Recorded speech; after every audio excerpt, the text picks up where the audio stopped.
Aujourd'hui, 13 février, c'est la journée mondiale de la radio. Alors, nous souhaitons bonne journée mondiale à tous ceux qui travaillent, bien sûr, en commençant par Savane FM à la radio, notre radio, et à tous ceux qui travaillent donc dans le monde de la radio, les techniciens, les présentateurs, les animateurs et tout le monde. Bonne fête et bonne journée mondiale en fait de la radio à tous.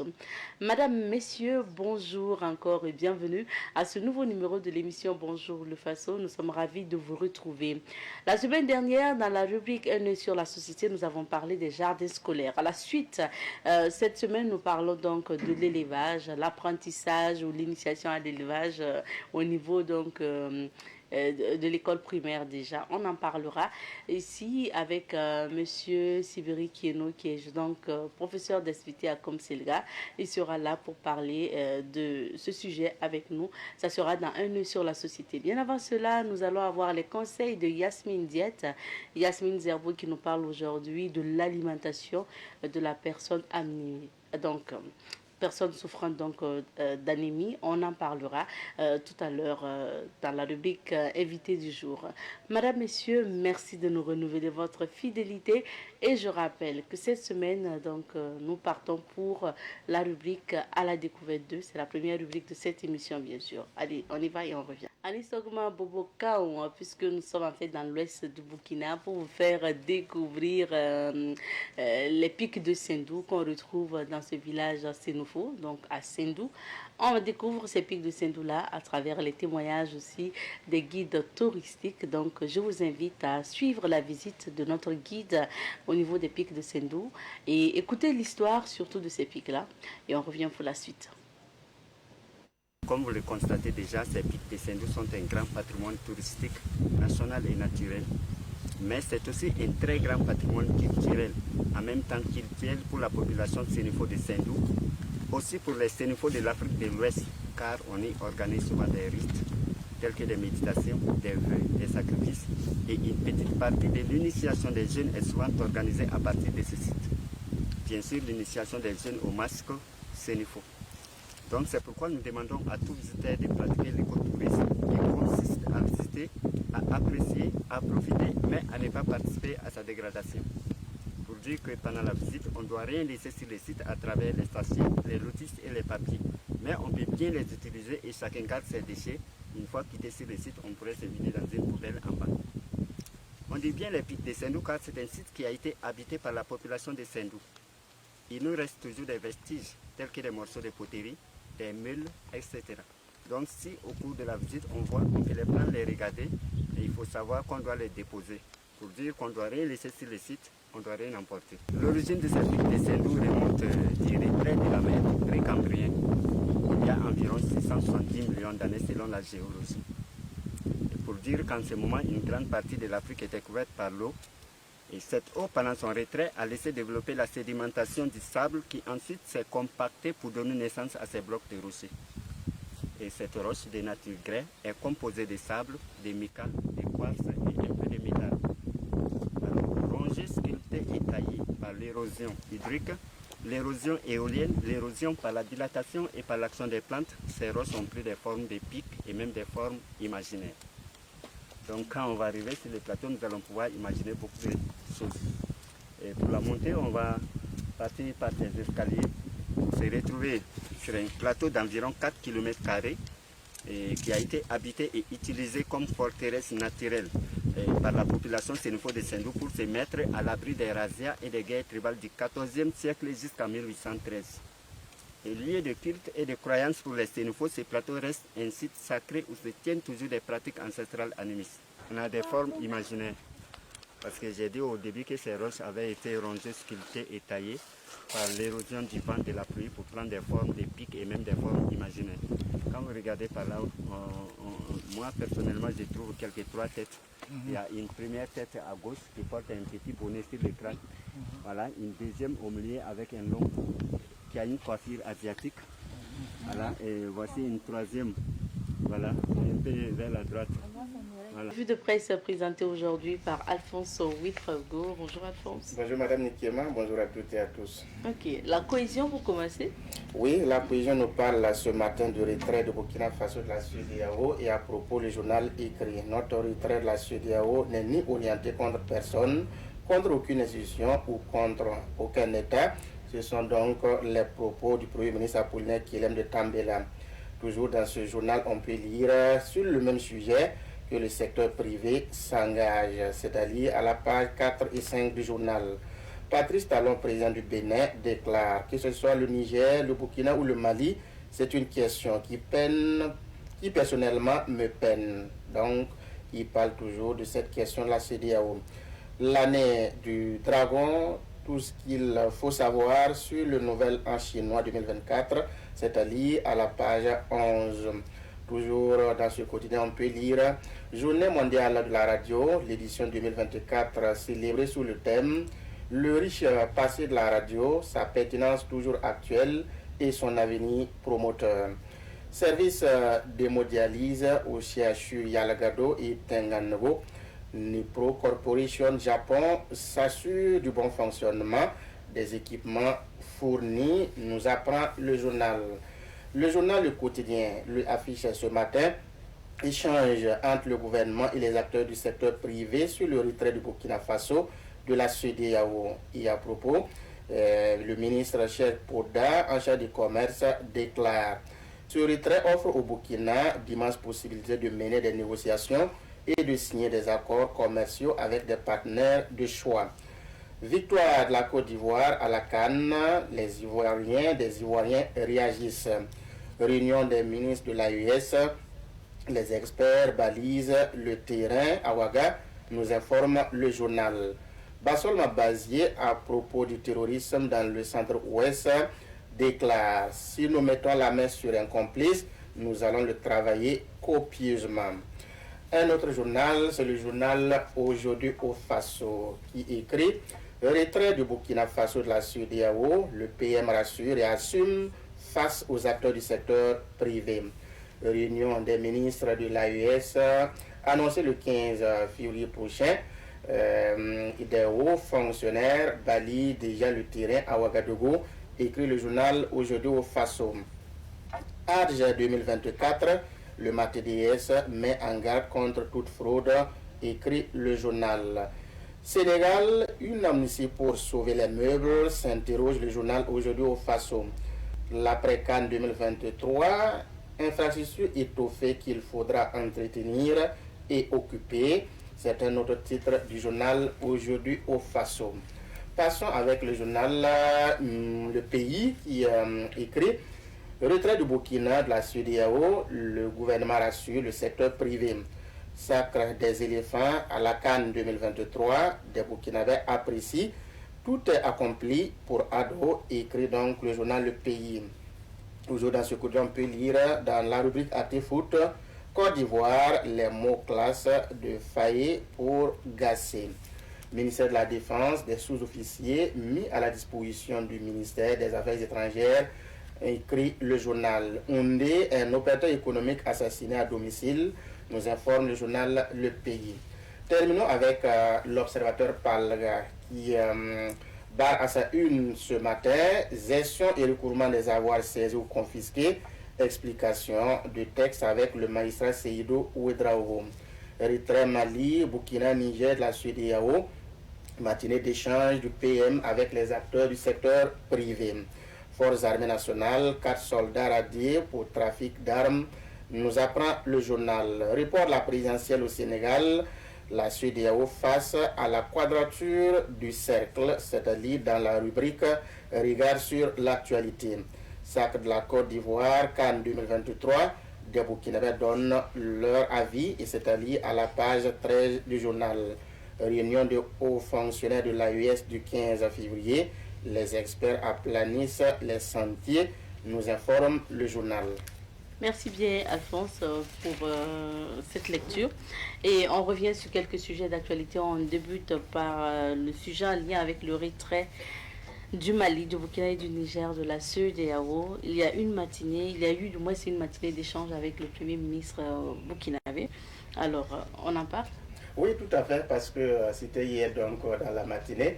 Et dites-vous que c'est une rencontre qui était très attendue parce que une telle rencontre s'est passée au Mali quand le Premier ministre Choguel Maïga a rencontré les opérateurs économiques très rapidement pour expliquer, donner toutes les informations, toutes les implications. Donc, bien entendu, chez nous aussi, on attendait donc une telle rencontre parce que c'est une décision très importante. Et quand vous parlez du secteur privé, immédiatement, on pense déjà au commerce, aux activités en lien avec d'autres pays qui doivent vraiment être coordonnées. Donc, ce retrait avec fracas effraie plus d'un, surtout pour ceux qui sont donc du secteur privé. Donc, en vérité, il était important que les autorités parlent donc de toutes les informations y afférentes aux acteurs du secteur privé parce que ce n'est quand même pas facile. Donc je pense qu'après avoir écouté le Premier ministre qui a rassuré, les acteurs du secteur privé sont donc repartis très confiants que c'est en toute connaissance de cause que les autorités donc, du pays, disons des pays de l'AES, ont donc procédé à la prise d'une telle décision. Donc je pense que ce qui était comme des zones d'ombre ont donc été donc, éclairés. Ce qui pouvait faire peur à ces acteurs du secteur privé, toutes les préoccupations ont eu donc des réponses et j'étais très ému d'entendre donc les patrons, que ce soit le président du patronat Idrissa Nassar ou le président de la chambre de commerce Mamadi Saouroudi Kadhafi. Tous deux leurs propos ont donc rassuré qu'il n'y a pas à fouetter un chat. Donc je pense qu'ils ont promis d'accompagner le gouvernement de s'assumer. Bien sûr. Alors, il y a également une réunion donc, des ministres de l'AES qui est prévue pour le 15 février, dans quelques jours. Oui, tout cela entre en droite ligne de l'opérationnalisation de ce qui va suivre, parce que je vous disais que c'est une décision capitale et c'est une décision qui doit suivre, qui doit connaître une évolution, parce qu'en décidant donc se retirer de la CEDEAO, beaucoup de choses vont se passer. Et je me réfère donc à la dernière interview du président Kiani du Niger, qui a annoncé que très prochainement, il y aura une monnaie des pays de l'AES, ce qui veut dire que ça ne va pas être un fleuve tranquille. De ce fait-là, les autorités de ces trois pays s'activent pour mettre les petits plats dans les grands, pour que cette décision, ce qui doit suivre, puisse suivre vraiment en toute sérénité et en toute connaissance de cause. Donc, c'est dire que les experts, la réunion des ministres de l'AES qui doit se tenir le 15 février, il fallait quand même que les experts essaient de baliser le terrain, comme beaucoup des journaux l'ont dit d'ailleurs, préparer ce sur quoi les ministres vont se pencher, ce qui peut être déjà mis sur la table. C'est ce travail-là qui a été donc confié aux experts donc, qui ont travaillé en attendant bien sûr la réunion des ministres de l'AES. Je sais qu'à l'issue de cette réunion-là, d'autres décisions importantes vont suivre, seront prises pour, comme je l'ai dit, rendre opérationnel notre volonté de cheminer ensemble au niveau des pays membres de l'AES. Donc c'est dans ce sillage-là que tout se passe comme ce que nous voyons.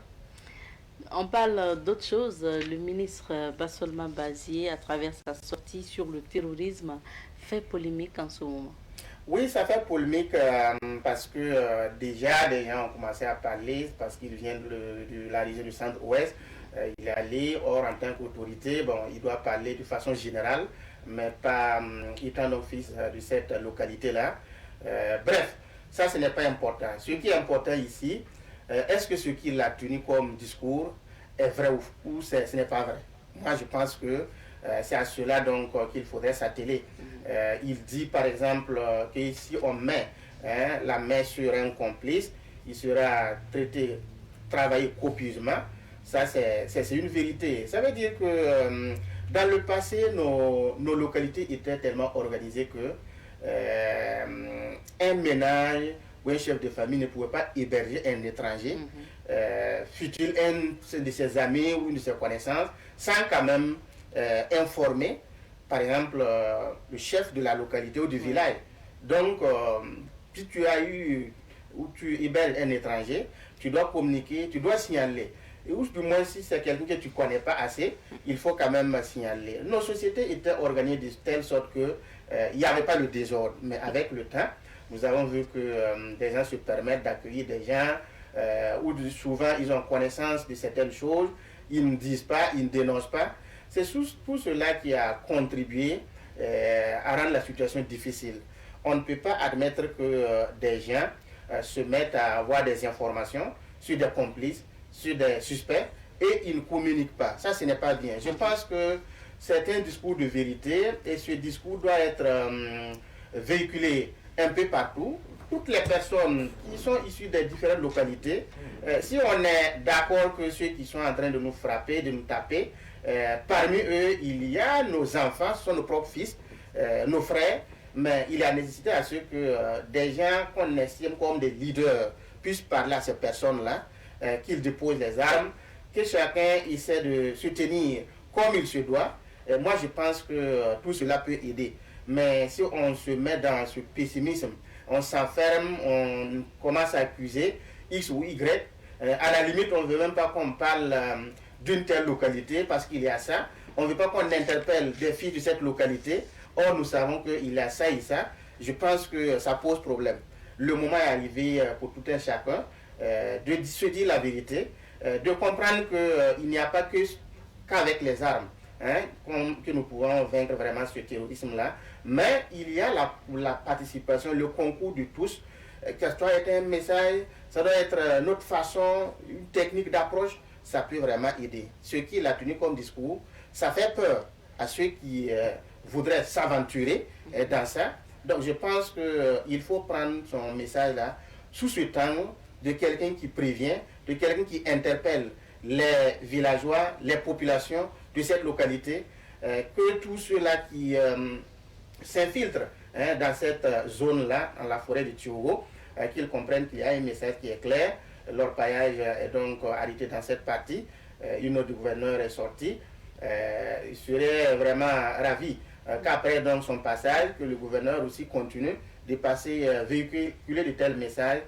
Ça va avoir un écho beaucoup plus favorable. On termine maintenant en sport avec la célébration de la victoire des éléphants. Depuis hier, la coupe se promène. Enfin, les éléphants se promènent avec leur coupe. Oui, tout à fait, parce que hier, c'était donc un jour férié, chômé et payé. C'était donc la décision du président Alassane Dramane Ouattara, histoire donc de mettre tout le monde disponible pour vraiment célébrer cette coupe-là. Je pense que hier, au stade Félicia, c'était la joie. La coupe a été présentée avec joie. Il y a eu vraiment de l'animation. Aujourd'hui, ce matin, je crois, les joueurs seront donc reçus à la présidence à Cocody par le président de la République, Alassane Dramane Ouattara, histoire donc de les encourager davantage. Certainement, beaucoup vont avoir des décorations en signe donc de reconnaissance. Donc, ce qu'on peut retenir, c'est que c'est une parole qui a été respectée. Alassane Dramane Ouattara, au début donc, de la compétition, avait annoncé que cette coupe allait rester en Côte d'Ivoire, comme une prémonition. Ça a été vraiment le cas. Et quand on sait comment les éléphants ont trébuché avant de se relever, avant vraiment de s'affirmer, on peut dire que sa parole a été respectée. Tout compte fait, on retient que les éléphants ont eu un parcours quand même extraordinaire, parce qu'ils n'ont pas baissé les bras, sinon ce qui s'est passé n'allait pas se produire. C'est la leçon qu'on peut tirer ici, c'est que tant qu'on est toujours en vie, il faut toujours espérer, il faut se battre. On peut perdre un match ou deux matchs et après se retrouver. Je pense que c'est ce message-là qu'il faut capter. Et que les autres équipes aussi doivent saisir et travailler davantage. Il y a la CAN en 2025 au Maroc. Déjà, c'est arrivé. Il n'y a pas à prendre tout un temps pour se lamenter. Il faut se remettre très vite au travail. comprendre que la CAN 2025 au Maroc, c'est maintenant. Je n'ai pas compris avec quelque chose, Alphonse, vous les amoureux du football. C'est quand on a annoncé la victoire des éléphants et que hier on a vu la célébration, tout, que sur les réseaux sociaux vous avez commencé à vous attaquer à nos étalons. Mais ils sont éliminés depuis. Pourquoi vous avez attendu la fin avec la victoire des éléphants? Que ça aurait pu être nous? Non, vous faites... Que maintenant on va vous attacher, on va vous amener, il faut vous battre, il faut jouer avec le cœur. Qui vous a dit qu'ils ne jouent pas avec le cœur habituellement? Vous faites bien de souligner cela, parce que si les Ivoiriens sont arrivés, ont eu ce parcours-là, s'ils ont pu se relever, c'est parce qu'après la défaite de 4-0 face à la Guinée équatoriale, les Ivoiriens étaient vraiment débordés. Ils ont maintenu la pression sur les joueurs, menacé même d'attenter à leur vie, tout. Cette pression-là a donné de l'énergie aux éléphants qui ont compris le message. Je pense que chez nous, où généralement, on dit non, il faut laisser tomber, c'est passé. Oui, c'est passé, mais il faut qu'on se dise la vérité. Est-ce que vous pouvez me dire qu'au niveau de notre fédération, au niveau de cette organisation, il n'y a pas eu de failles? Non, certainement il y a eu des failles. Mais qu'on établisse les faits et qu'on analyse et on arrive à des décisions. Que ce soit au niveau des joueurs. On a vu qu'au niveau du regroupement, là, il y a des joueurs qui ont rejoint l'équipe et quelques jours juste avant les premiers matchs. On n'a pas eu de bonne préparation. Oui, et ils sont arrivés, ils ont été titularisés. Pendant ce temps, il y a d'autres qui sont passés tout ce temps-là avec le groupe, qui espéraient quand même avoir cette considération-là, de débuter les premiers matchs, le temps pour les autres qui ont rejoint le groupe-là, de revenir. Voilà. Donc je pense que si vous ne prenez pas en compte tous ces aspects-là, non seulement vous ne créez pas l'unité au sein du groupe, en plus de cela, ceux-là qui ont été favorisés, ils ne vont pas se donner parce que pour eux, il y a forcément leur place. Les stars, du groupe, il faut quitter donc cette histoire de stars, des gens irremplaçables. Non, il n'y a pas quelqu'un qui est irremplaçable dans notre équipe. Donc je pense que quand la fédération va faire donc, le bilan, que les Burkinabés comprennent que si nous voulons réussir notre CAN de 2025, c'est maintenant qu'on se dise les 1001 vérités. Parce que de plus en plus, même ceux qui ne connaissent pas beaucoup du football commencent à s'intéresser à ce secteur-là, commencent à en parler. Je pense qu'aujourd'hui, bien sûr, avec les autorités en place, nous avons fait notre révolution diplomatique, on a fait notre révolution politique et bien d'autres choses. Il reste la révolution au niveau du football. Et je pense que les autorités compétentes doivent commencer à parler de ça, parce que forcément, il y a beaucoup de choses à régler, il y a beaucoup de choses à faire. Il ne faut pas qu'on se reste dans ce carcan consolatoire. Non, nous voulons un football excellent et c'est maintenant ou jamais.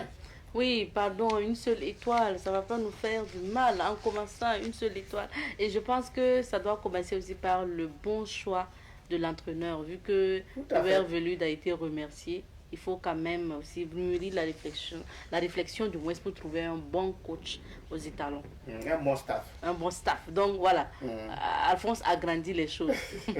C'est pas seulement la personne du coach, mais un bon staff. Parce qu'il y a des gens qui pensent que le football là, bon, ils en font leurs affaires. Non, c'est l'image du pays. Le supporter qui est là, qui vous suit, qui tient vraiment son pays à cœur, qui veut vraiment voir son pays aller loin, mais ayez pitié de ce supporter-là. Les milliers de Burkinabés qui suivaient et qui ne dormaient pas. Donc, il n'y a pas à s'amuser sur ce domaine-là. Je pense qu'il faut vraiment s'il y a lieu de faire des états généraux sur notre football, il faut le faire. D'accord, c'est bien noté Alphonse. Merci beaucoup pour ces analyses. On va maintenant parcourir quelques vies d'affaires histoire de se mettre au parfum, cette fois-ci de la météo, les couleurs du temps. Nous recevons aujourd'hui Madame Sandrine Yasmine Zerbo. Madame Sandrine Yasmine Ouetravo. Elle est née Zerbo maintenant. Yasmine est diététicienne, il faut le rappeler. Bonjour Yasmine. Bonjour. Bienvenue. Merci. Merci à toi d'être là. Belle. Merci. Merci bien Yasmine. Merci pareillement. Alors, on parle aujourd'hui de l'alimentation des personnes donc atteintes d'anémie. C'est important, mais c'est important aussi de savoir ce que c'est que l'anémie. Je vais rester terre à terre pour que tout le monde puisse me comprendre. Quand on parle de l'anémie, on veut parler de la baisse du taux d'hémoglobine dans le sang. L'hémoglobine, en fait, on veut parler de carence en fer. Parce que le fer, en fait, participe à la fabrication de l'hémoglobine qui donne le sang. Ok. Est-ce qu'on peut dire que c'est ceux qui sont en manque de sang régulièrement? Tout à fait. Ceux qui vont à l'hôpital, on va leur dire qu'ils n'ont pas de sang, en fait. Ça veut dire qu'ils ont un manque d'hémoglobine aussi, ils ont des carences aussi en fer. Parce que le fer, en fait, est indispensable à la production de l'hémoglobine dans le sang. Est-ce que par l'alimentation, on peut accentuer en fait, ou résoudre ce problème? Tout à fait. À travers les médicaments, on peut soigner l'anémie. À travers aussi l'alimentation, on peut soigner l'anémie. Parce qu'il y a des aliments qui sont très riches en fer. Ok, très riches en fer. Ce sont ces aliments-là certainement qu'on va connaître. Qu'est-ce que justement la personne atteinte d'anémie doit manger? Yasmine. Tout d'abord, je vais expliquer que l'anémie, en fait, c'est une maladie courante parce qu'elle touche tout le monde. Touche tout le monde. Mais les personnes, en fait, qui sont toujours victimes de l'AVC et de l'anémie, en fait, c'est les enfants et puis les femmes. Très souvent. Très souvent. Très souvent, ça touche tout le monde. Hein. Les adultes, les vieilles personnes, ceux qui sont malades. Mais les personnes qui sont plus touchées fréquemment par l'anémie, c'est les enfants et les femmes. Ok. Maintenant, venons justement à l'alimentation. Quels sont les aliments que les personnes atteintes d'anémie ou souffrantes d'anémie devraient manger? Les légumes, tout ce qui est les légumes feuillus, tout ce qui est vert contient du fer, comme les épinards, l'oseille, on va dire bito, kenebdo, kumvado, l'épinard. Aussi dans certaines protéines, dans les protéines animales comme le foie, comme la viande rouge, ben, attention à la consommation, il ne faut pas abuser. Il y a le foie, il y a le pâté qui est riche en fer, il y a les protéines aussi végétales qui sont là, les légumineuses comme l'haricot, le benga qui est très riche en fer, il y a le pois de terre, le souma qui est très riche en fer, il y a le soja qui est riche en fer et puis il y a les lentilles. Il y a le chocolat noir qui est riche en fer. Il y a la tomate qui a le fer. Il y a les fruits aussi qui contiennent du fer comme la banane, l'ananas et les dattes. La plupart des fruits secs comme les dattes ont du fer. Maintenant, Yasmine, quand tu parles de tomates, j'ai vu tomates, j'ai vu concombre quelque part, est-ce que ce sont ces légumes-là, il faut consommer crus? Tout à fait. C'est mieux de les consommer. Vous savez, la plupart des légumes et des fruits, il faut les consommer fruits parce qu'ils contiennent des vitamines indispensables au corps et des antioxydants. Alors que les vitamines ont peur de la chaleur. Quand vous les mettez au feu, en fait, ils se volatilisent vite. Donc, nous, les experts, on conseille en fait de manger les légumes crus pour bénéficier de ces vitamines, de ces sels minéraux et de ces antioxydants. D'accord. Bon, je sais que la concombre, non, on mange cru, mais là, les tomates, on aura tendance à préparer. Donc, pourtant, c'est conseillé de manger la tomate aussi crue. Tout à fait. Okay. On pourra faire quoi que des légumes pour manger, pourquoi pas, ça serait bien. Alors, donc c'est ce que les personnes atteintes d'anémie devraient manger. Maintenant, qu'est-ce qu'ils doivent éviter? Ou qu'est-ce qu'elles doivent éviter, ces personnes? Très belle question. Vous savez, la plupart du temps, on a l'anémie parce qu'elle est causée. Il y a plusieurs causes liées à l'anémie. La plupart du temps, il y a des carences nutritionnelles. La plupart du temps, on mange trop salé, trop sucré, trop gras, on boit trop d'alcool. C'est-à-dire, le corps est exposé à des substances nuisibles que nous, on appelle tamin, en fait, qui empêchent l'absorption du fer. Donc, il faut beaucoup éviter le sucre, le gras, le sel, surtout l'alcool. Et il ne faut pas oublier la vitamine C, qui est indispensable à l'absorption du fer. C'est vrai qu'on peut bien manger, on peut manger équilibré, on peut avoir à consommer toutes les vitamines possibles. Mais si ces vitamines-là et ces sels minéraux-là ne sont pas bien absorbés, ça peut amener des carences. Donc, en fait, il ne faut pas oublier, il faut avoir le réflexe de prendre la vitamine C. Et on trouve la vitamine C où? Dans la plupart des agrumes. Tout ce qui est aigre, par exemple les agrumes, il y a l'orange, la mandarine, le citron, pamplemousse, le kiwi, tout ce qui est aigre le tamarin, l'ananas, tout ce qui est aigre, les fruits qui sont aigres, il y a la vitamine C. Donc la vitamine C est indispensable à l'absorption du fer. Donc s'il y a carence à vitamine C, il y aura aussi carence en fer. D'accord. Ok, c'est des aliments à consommer.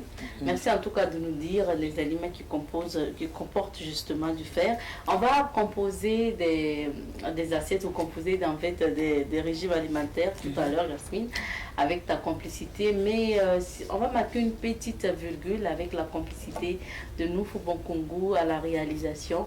Et on retrouve Yasmine juste après. Continuons nos échanges avec Yasmine Zerbo, Yasmine Diète, c'est comme ça que vous la retrouvez sur les réseaux sociaux. Je rappelle que Yasmine est diététicienne. Alors Yasmine, on parle donc de l'alimentation des personnes souffrantes d'anémie. Et je parlais de recettes tout à l'heure, mais avant de composer les recettes, en termes de boissons maintenant, tu as déconseillé la bière. Qu'est-ce que ces personnes aussi peuvent boire ou devraient boire régulièrement? Il faut boire beaucoup d'eau. L'eau. C'est la meilleure boisson d'après Il faut boire Yasmine. beaucoup d'eau. Et puis il y a des jus aussi qui vont t'aider à avoir du fer. Il faut boire du bissap sans sucre, juste bouillir ou infuser et puis consommer. Vous savez, le moringa aussi est très riche en fer. Les épinards. Pourquoi ne pas faire des jus? Vous vous lever le matin, prendre de l'eau plate et prendre une cuillerée à café seulement de moringa à poudre. Mettre dans l'eau et boire ça à jeun. Ou boire des jus de tomate. La tomate, il y a du fer dans la tomate. Vous pouvez boire que du jus de tomate. Il y a la betterave aussi qui est très riche en fer. Vous pouvez prendre du jus pur de betterave. Coupez seulement les betteraves en dés. Mixez ça avec 1 litre d'eau. Et après, vous pressez du jus de citron, la vitamine C. Et vous buvez le matin à jeun. Vous pouvez le faire chaque mois. Sur 7 jours. Le premier jour du mois jusqu'à 7 jours, vous pouvez le faire les jus. Vous pouvez prendre de l'épinard, vous pouvez prendre 7 feuilles de l'épinard, mixer avec un verre d'eau. Puis vous ajoutez un peu de la poudre de moringa, puis vous buvez. Ça va vous aider en fait à éviter le carence en fer. Parce que nous les femmes, on a tout le temps nos menstrues. Voilà, on perd du sang chaque mois. Et puis il y a d'autres qui ont des menstrues où le sang coule abondamment. Donc ces femmes-là souvent sont vulnérables à l'anémie. Donc il faut toujours penser à consommer des aliments qui sont très riches en fer pour éviter l'anémie. Yasmine, je me demande, les jus que tu nous proposes là, est-ce que c'est agréable à boire? De l'épinard, jus d'épinard, jus de betterave. Oui, Abzeta, tu sais, la betterave est très bonne. Ok. Il faut tester jus. Sans rien ajouter. Tranquille, très bon. Sucre. Vous savez, moi, j'ai toujours eu l'anémie. Je suis née comme ça, j'ai l'anémie. Vous voyez, mes mains sont pâles. Moi, j'étais tout le temps fatiguée. Tout le temps. Même étant diététicienne, je me sentais tout le temps fatiguée. Et quand je suis partie faire un bilan, il s'est avéré que j'avais un manque de fer. Et je consomme beaucoup les jus d'épinards, de betterave, et ça me fait du bien. Vous savez, à un moment donné, il ne faut plus regarder le goût, mais ce qui va t'apporter. Même les feuilles de moringa, vous pouvez seulement bouillir et boire. Parce que le moringa est très riche. Tout ce qui est vert est très riche en fer. Et consommez de votre manière, ce que vous aimez. La manière dont vous voulez consommer ça, vous consommez à votre manière. Moi, je préfère ça en jus et ça me va bien. Si vous voulez manger ça cru, vous pouvez faire vos épinards. Mais n'oubliez pas, quand ces aliments-là partent au feu, les vitamines ont peur de la chaleur. Il n'y aura plus de vitamines. Donc nous, on consomme, en fait, de consommer ça cru. Par exemple, les épinards en feu, vous pouvez mixer ça et boire. En fait, c'est ce qui contient les vitamines qu'il y a dedans qui nous intéressent. En fait, à un moment donné, on ne regarde plus le goût, en fait. C'est ça. Merci en tout cas. Merci pour ces conseils-là. Alors, Yasmine, parlons maintenant de recettes ou de composition de recettes pour ces personnes-là souffrantes d'anémie. Pour le matin, pour midi, pour le soir, qu'est-ce que tu peux conseiller comme assiette? Je dirais toujours de manger normalement, mais de ne pas oublier que vous avez besoin de la vitamine C, qui est indispensable aux personnes souffrant d'anémie et qui est indispensable à l'absorption du fer. Donc quand vous levez le matin, ayez toujours l'habitude de prendre un jus de fruits naturels à base d'agrumes. Vous pouvez prendre du jus de citron, jus d'ananas, ou jus de pomme, ou jus de tamarin, en tout cas du jus de pamplemousse, d'orange, qui va te permettre d'avoir de la vitamine C. Tu peux prendre ton pain, tu peux prendre le pain avec des œufs, ce que tu veux. Tu peux prendre de la bouillie de riz, bouillie de tapioca, bouillie de mil, tout ce que tu veux. Un pot de yaourt nature. À midi, n'oublie pas de composer ton assiette de façon équilibrée, à avoir tous les sels minéraux et les vitamines possibles dans ton assiette. Divise toujours l'assiette en 3. La moitié de l'assiette, tu as des légumes. Des légumes. N'oublie pas que la plupart aussi des légumes ont du fer, comme les légumes feuilles, comme la laitue. Donc n'oublie pas de manger assez de salade. La moitié de ton assiette doit être composée de salade ou de crudités ou de concombre. N'oublie pas aussi de ne pas enlever la peau, il faut bien laver. Tout à fait, n'enlève pas la peau. Essaie de manger ça avec la peau. N'épluche pas.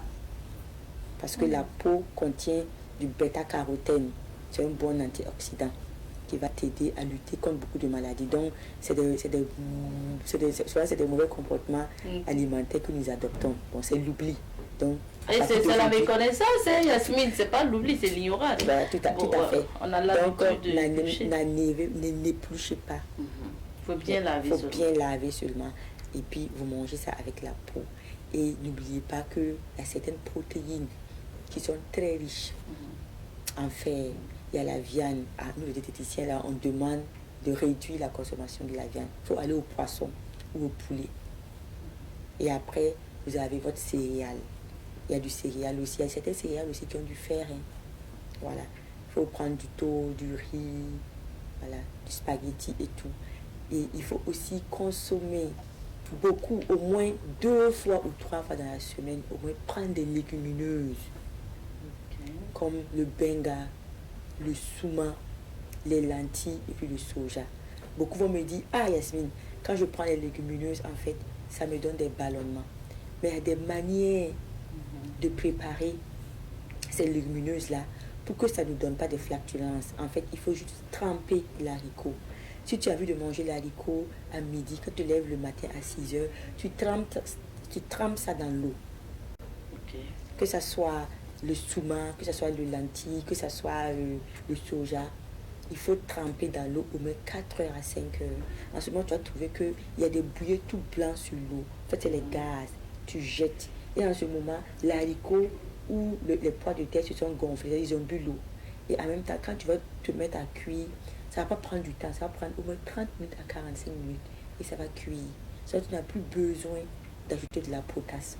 Tu peux juste ajouter un peu seulement du bicarbonate et le tout est joué. Et quand tu consommes ça, tu n'auras pas des paix, tu n'auras pas des maux de ventre. Et le soir, il ne faut pas oublier de manger léger. Le soir, voilà. Le soir, il faut manger léger. Parce que le soir, en fait, le corps est fatigué. L'estomac est fatigué, le tube digestif est fatigué, parce que toute la journée, il n'a fait que travailler. Donc le soir, en fait, on digère moins. Donc il faut manger léger le soir, de la soupe, de la salade, des fruits de votre choix. En tout cas, après 19h, essayez maximum 20h, essayez de ne plus manger. Voilà. Merci beaucoup pour ces astuces et pour ces conseils. Maintenant, pour... toi qui collabore avec les hôpitaux, qui collabore avec les cliniques, c'est quoi un peu la situation que vivent surtout ces personnes atteintes d'anémie là, en termes de nourriture? Qu'est-ce qui te revient? Ah, les personnes qui souffrent d'anémie, tu vois, même tu sais même pas que tu as l'anémie, comme moi. Et tu te sens, même les bébés, ils sont irrités, ils sont fatigués, on ne comprend pas. Donc il faut aller d'abord faire des bilans. Pour voir surtout les donneurs de sang. On allait les oublier. Vous savez, il y a des, voilà, on allait les oublier. Il y a des personnes qui donnent leur sang régulièrement. Voilà, c'est des gens en fait qui doivent, après avoir donné du sang d'abord, il faut boire beaucoup d'eau et en fait, sur plusieurs semaines, manger beaucoup d'aliments riches en fer pour éviter l'anémie. Ok, ça c'est bien ça. Voilà. Ceux qui donnent du sang, il y a des gens humains, sociaux, qui donnent toujours leur sang régulièrement et toujours le réflexe de manger des aliments très riches en fer. Et l'anémie fatigue, tout à fait. Des gens qui se sentent toujours fatigués, qui ont des pâleurs, essoufflements, des vertiges, des maux de tête. Souvent, c'est des signes en fait de carence en fer.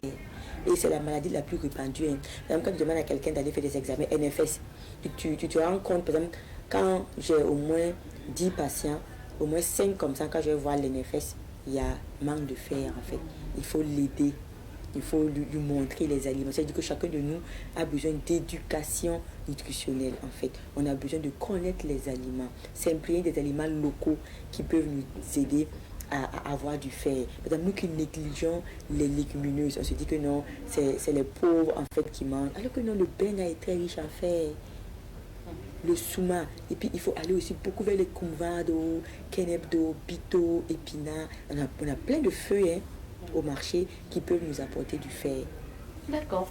Les conseils sont bien notés, Yasmine, et je pense qu'il faut aussi aider ces personnes, surtout quand vous partez à l'hôpital après des examens, on dit que vous manquez de sang. C'est bien que l'entourage aussi aide en composant les recettes. Tout à fait. Pas laisser la personne comme ça. Tout à fait. Et les bébés, vous savez, les bébés, et la femme enceinte, pendant 9 mois, a passé le temps à prendre du fer. Et à 6 mois, en fait, l'enfant n'a plus de réserve. Donc, il faut avoir le réflexe de faire des supplémentations en fer.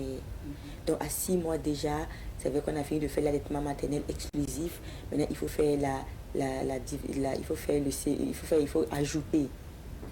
il faut ajouter certains aliments là, parce que la bouillie, vous appelez quoi les mamans là, la diversification alimentaire. Parce qu'à 6 mois déjà, le lait maternel ne suffit plus. Il faut ajouter. Donc dans les compléments alimentaires, là, n'oubliez pas aussi d'ajouter des aliments riches en fer qui va beaucoup aider le bébé. Mais des aliments riches en fer pour bébé, ça pourrait être quoi, Yasmine? À 6 mois, c'est dit oui, il faut lui faire des jus. Okay. Il faut faire des purées d'épinards, d'oseille, voilà, des purées bien mixées, et puis vous lui donnez. Là même, il apprend même à avoir le goût des légumes, et quand il va grandir, il va aimer les légumes. Parce que nous, là, beaucoup n'aiment pas les légumes. Notre génération, là, beaucoup n'aiment pas les légumes, parce que quoi, nos parents ne nous ont pas appris à manger les légumes. Donc, déjà, même bébé, même, vous l'imprégnez déjà à avoir le goût de l'épinard, voilà, et tout. C'est bien. Voilà, même la betterave, vous pouvez juste couper bien la betterave, ne faites pas bouillir, bien laver et mixer et lui donner comme de l'eau. Ah, c'est bien. Merci pour ces conseils, Yasmine. C'est presque fini pour notre entretien d'aujourd'hui. Quel serait ton conseil ou tes conseils généraux pour la personne atteinte d'anémie? Je dirais que c'est la personne atteinte d'anémie, c'est pénible, hein. Ça nous fatigue. Souvent, on ne sait même pas qu'on est anémie, on ne le sait pas. Donc, ayez toujours le réflexe d'aller faire des bilans à l'hôpital. Et quand tu as l'anémie, c'est vrai que le médecin il va te donner du fer à payer à la pharmacie. Mais n'oublie pas que les aliments locaux que nous mangeons pourraient nous aider à compléter notre manque de fer dans le sang. Et n'oubliez pas de manger beaucoup des légumes feuilles. Et Dieu nous a donné beaucoup de feuilles qui sont pleins au marché, hein, plein comme tout ce qui est vert, tout ce les feuilles surtout vertes sont très riches en fer. Donc, essayez de composer vos recettes à vos goûts et consommez-les de façon régulière. D'accord, merci bien. Yasmine a dit qu'il faut les consommer crus de préférence pour ne pas bouillir avec les vitamines. Ou bien quand vous les faites bouillir, il faut utiliser l'eau là. D'accord. Voilà. Il y a des gens qui vont faire bouillir le bito, le kenebdo. Comment je vais préparer en fait le bito, je fais direct. Ok. Je fais de façon directe. Même si c'est aigre, en fait je m'en fous parce que je ne veux pas perdre les sels minéraux qui sont dedans. Et souvent même on jette l'eau qui a c'est vrai, voilà. C'est vrai qu'on a. Et on mange les feuilles, ça rien, vite. Ah, ça on ne le savait pas. Merci beaucoup Yasmine d'être passée sur ce plateau. Merci toujours pour tes conseils précieux. On apprend tous les jours que tu passes à cette émission. une autre fois. Merci. Je rappelle que nous recevions Yasmine Diète. Yasmine, justement, rappelle ton adresse. Sur Facebook, conseil, j'ai 2 pages en fait. Conseil nutritionnel et diététique, c'est ma page, et Yasmine Diète. Et dans la page conseil nutritionnel et diététique, vous allez avoir accès à mon blog. En fait, il y a plusieurs articles qui peuvent vous intéresser à lire et à changer de mode de vie en fait. C'est important. Allez-y vous abonner. Alors, on s'arrête ici pour l'entretien avec Yasmine Zerbo. C'est fini pour cet entretien. Pour la suite, nous marquons une petite pause, le temps de retrouver d'autres invités. Suivons avec l'émission d'aujourd'hui. Et aujourd'hui, pour un œil sur la société, on parle du rôle de l'élevage scolaire dans le processus d'enseignement-apprentissage. On en parle aujourd'hui avec M. Sibiri Kieno, qui est sur ce plateau. Il faut rappeler qu'il est professeur d'SVT comme c'est le cas. Bonjour M. Kieno. Oui, bonjour maman. Bienvenue sur notre plateau. Alors, d'habitude, on donne justement la parole aux populations pour avoir leurs avis dans un micro-trottoir. Donc, on va suivre le micro-trottoir et on revient échanger avec notre invité. Alors, bon, quelques soucis avec justement ce MT. On va poursuivre avec Monsieur Kieno sur ce plateau. On parle du rôle des élevages scolaires dans le processus d'enseignement-apprentissage. Monsieur Kieno, après justement la semaine dernière, on a parlé avec Youssef du jardin scolaire. Alors, ensuite, aujourd'hui, on parle de l'élevage. Pourquoi c'est important de parler de ces aspects de la vie active aux élèves, aux enfants? Oui, c'est très important parce que de plus en plus, et dans les villes comme dans les campagnes, et le reproche qu'on fait à notre système éducatif, c'est d'être très théorique et beaucoup de généralités. Alors, ça n'aide pas trop les enfants quand ils sortent avec les diplômes.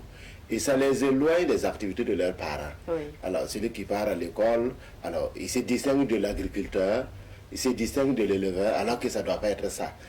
L'école devrait aider à revenir mieux faire ce que nos parents font. Oui. Donc, je pense qu'en initiant ces activités-là aux enfants, alors, ça va les aider et à avoir de l'amour pour ces activités et rapprocher nos parents de l'école.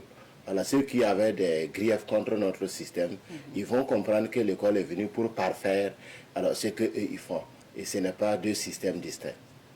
Bien sûr. Et puis, quand on parle d'élevage, qu'est-ce qu'il faut comprendre par l'élevage? Alors, l'élevage, c'est tout simplement l'activité qui consiste à entretenir les animaux utiles à l'homme. Ok. Alors, on peut élever des poules, on peut élever des pigeons, on peut élever de la volaille pour la chair, la volaille en général pour la chair, on peut élever les gros mammifères là, pour la chair, les travaux champêtres, le transport, quand on prend les ânes, les chevaux, vous voyez un peu, non? Ok. Voilà. Et, madame les abeilles, pour le miel, voilà, et aussi pour la pollinisation, c'est très important. Oui, pour élever les abeilles, ça ne doit pas être facile.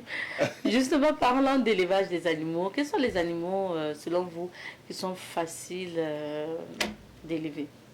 Alors, les animaux qui sont faciles à entretenir, oui. surtout dans le contexte des élevages scolaires, alors c'est ceux qui ne vont pas causer trop de soucis aux apprenants. Ok. Voilà, ceux qui ne sont pas très dangereux et ceux qu'on peut maîtriser facilement. Voilà, surtout ceux dont on a besoin pour nos enseignements apprentissages. Quand vous prenez la volaille, les épaulettes tantôt des poulets, des pintades. Oui. Alors, on peut élever aussi des moutons. Alors, on peut élever aussi, et quand on a les moyens, par exemple des bœufs. Voilà, tout ça, ça va permettre de faciliter nos enseignements. Ok, maintenant parlant de l'élevage adapté au milieu scolaire, en quoi est-il pertinent pour un établissement, par exemple scolaire, de dépenser de l'argent pour mettre en place un élevage scolaire? Alors, je sais que dans nos établissements, les moyens financiers surtout, ce n'est pas la bienvenue. Alors, on a des difficultés. Mais en fait, et ça, c'est le rôle, vu le rôle que ces élevages-là peuvent jouer dans le processus-là. Alors, quand on dépense une fois, je pense que ça va aider pour longtemps. Voilà. Par exemple, moi, je suis professeur de SVT. Oui. Et en fait, l'enseignement des sciences, il faut être pratique. Quand vous avez le matériel, alors, c'est facile. L'enfant apprend plus rapidement. Alors, par exemple, même si on laisse SVT, on prend anglais par exemple. Quand tu veux montrer les noms des animaux aux enfants, si tu es en présence de l'animal, c'est plus facile. Mais quand tu dessines, quelqu'un voit que tu n'as pas bien dessiné, ou même quand tu fais allusion à telle ou telle chose, tu expliques longtemps. Alors, vous savez qu'il y a un proverbe qui dit, quand le mara dit « ah ah », il a tout compris. Oui. Quand tu présentes l'animal, c'est facile. Et quand vous prenez par exemple chez nous pour dérouler nos programmes, parfois on a besoin de matériel, des organes des animaux, ou bien de faire la dissection, voilà, d'un animal entier. Alors quand vous avez les animaux à côté, alors utilisez par exemple un animal pour faire la dissection, alors pour toute une classe, je pense que c'est bien. Mais s'il faut aller acheter à chaque fois, les écoles n'ont pas les moyens pour ça. Voilà. Mais quand c'est sur place, alors non seulement le matériel est disponible, et les enfants peuvent observer les différents processus directement, biologiques là, directement dans l'élevage. La reproduction, et la naissance, et la croissance. Voilà. C'est vraiment pratique. Voilà. Et à tout moment, vous pouvez quitter la classe pour aller là-bas et revenir en classe pour poursuivre. Il y a aussi le fait que c'est une initiation au métier. Voilà, et ça rapproche vraiment, ça donne de l'amour aux apprenants. Voilà, parce que c'est pratique. Il y en a qui retrouvent que l'école n'est pas différente du métier de leurs parents. Et en ce moment, ils vont trouver le plaisir d'apprendre. Ça veut dire que ça rapproche l'école aussi à la société, le fait oui, d'initier. C'est pertinent ce que vous dites. Ça rapproche l'école de la société. Alors, parce que nous sommes une société où c'est l'agriculture et l'élevage qui sont les activités dès la naissance. Voilà. Tant qu'on n'a pas changé de métier, nos parents mènent ça. Alors, donc, quand on met l'enfant à l'école, et puis les parents se rendent compte que l'enfant de retour, alors il devient plus efficace dans ces activités-là. Vous allez voir que le parent même va aimer l'école et va encourager l'enfant. Et de plus en plus, on va avoir des enfants qui vont quitter l'école pour devenir entrepreneurs dans ce domaine, dans le domaine agricole, dans le domaine de l'élevage. Et justement, ce qu'on constate actuellement, c'est que à la sortie de Ouagadougou, dans les voilà, ces sorties-là, on remarque qu'il y a des grandes superficies acquises notamment par des fonctionnaires, ou sinon en tout cas d'autres personnes, pour de l'élevage ou pour l'agriculture. Ça veut dire que les choses commencent à changer, le regard change. C'est un investissement aussi. Exactement. Quand vous prenez par exemple, avant certains parents disaient qu'on nous envoie à l'école pour que nous puissions éviter l'agriculture, pour que nous ne soyons pas comme eux entre griffes. Alors que ça devrait être le contraire. Et je crois que ces investissements font part généralement des hauts cadres, des gens qui ont voyagé à travers le monde et qui ont beaucoup appris. Ça devrait inverser les choses. Ça devrait faire en sorte que les paysans arrêtent de vendre leurs terres là et de garder des parties pour pouvoir investir et aussi garder pour leurs enfants pour qu'ils puissent venir investir. Je prends un exemple. Quand vous pensez que l'agriculture c'est pour les gens qui ont raté par exemple, ou bien l'élevage, mais ceux qui ont voyagé, qui sont allés dans les pays développés, ils reviennent, ils achètent les terres, ils investissent, c'est pour dire qu'il y a quelque chose dedans. Il y a un avenir dedans. Et il n'y a pas un pays, quel que soit son niveau de développement, qui a abandonné l'agriculture et puis l'élevage. La preuve, là, le riz que nous mangeons, ça vient de ces pays. Et la plupart des produits agroalimentaires, là, ça vient de ces pays-là. Ça veut dire que là-bas, alors c'est des gens qui ont bien fait l'école et qui font la production animale, qui font la production agricole. Donc ça devrait nous donner une grande leçon pour que nous changeons de mentalité. Donc ça veut dire que si nos parents faisaient l'agriculture avec les moyens rudimentaires, nous, après les études, on revient avec de grands moyens. Parce qu'on a étudié, on peut améliorer. Ainsi que la création d'industries, de fabrication aussi, de tout ce qu'on peut. Exactement, voilà. Parce qu'il y a plusieurs niveaux. Il y a la production sur le terrain, il y a la transformation. Et quand nous faisons les études, chacun en fonction de sa spécialité, alors devrait essayer de réfléchir sur l'entreprise qu'il peut faire en fonction de l'amour qu'il a. Voilà. Est-ce qu'il faut aller dans la production? Est-ce qu'il faut aller dans la transformation? Est-ce qu'il faut aller dans la commercialisation? Voilà. Et voilà. C'est un peu tout ça qu'on peut faire. Je pense qu'il y a tout un marché qui est là et que nous pouvons conquérir si nous mettons les moyens et le sérieux qu'il faut. Voilà. Mais tout passe d'abord par l'école. Contrairement à ce que certains pensent, on ne peut pas éviter l'école. Il faut apprendre pour venir mieux servir et venir parfaire ce que nos parents font. Voilà, c'est un peu ça. Alors, pour revenir à l'élevage scolaire, quels sont les moyens ou qu'est-ce qu'on doit mettre pratiquement en place pour pouvoir établir un cadre d'élevage à l'école? Oui, d'abord le projet d'élevage scolaire. Alors, pour le mettre en place, il faut consulter toutes les parties. Et quand c'est participatif, vous souffrez moins. Parce que, comme je dis, on n'a pas les moyens. Et quand c'est participatif, alors vous allez voir que chacun apporte le peu de force et d'énergie qu'il a. Et il y a beaucoup de dépenses qu'on va éviter. Donc, il y a les élèves d'abord qu'il faut associer. L'administration scolaire qui va élaborer le projet, qui discute avec les enseignants et les élèves. Et toutes ces parties qui sont au sein de l'école, là déjà, quand ils portent le projet, les autres parties vont suivre. Par exemple, l'APE et les mères éducatrices. Vous avez les services techniques en charge de l'élevage et de l'agriculture qui peuvent accompagner. Vous avez aussi les partenaires techniques et financiers. Vous avez la hiérarchie de l'école, la direction provinciale, la direction régionale, qui peuvent aussi apporter leur soutien, quelle que soit la forme, pour que le projet aboutisse. Et les populations, la chefferie coutumière, parce qu'ils peuvent, quand par exemple au niveau de l'école vous avez un problème de terrain, voilà, ces gens-là peuvent vous proposer un terrain annexe pour dérouler le projet. Voilà, donc maintenant, une fois que tous ces moyens sont, et qu'on appelle toutes ces personnes sont consultées, il faut chercher les moyens maintenant pour la mise en œuvre. D'accord, donc il faut réunir les partenaires nécessaires pour la mise en œuvre du projet. Donc les parents, vous avez cité, l'administration, les parents, les élèves également, et puis s'il le faut maintenant, les experts en élevage ou autres pour apprendre le b.a.-ba. D'accord. Alors, est-ce qu'en tant qu'enseignant aussi, vous avez par exemple des expériences pratiques d'établissements qui ont adopté ce projet? Voilà, donc avant d'arriver à ça, j'allais ajouter, par exemple pour la mise en place, il faut un certain nombre de matériels. Par exemple le grillage pour la sécurité, et à l'intérieur le matériel pour entretenir les animaux, prévoir les aliments, etc. Voilà, maintenant les exemples, il y en a. Par exemple, on prend seulement dans la commune de Komselega, vous avez le CG de Bassam, naturellement Zahiri qui leur a vu avant de partager cette expérience-là. Et le CG de Bassam-Yam. L'élevage ou le jardin scolaire? Les deux. Ils ont les deux.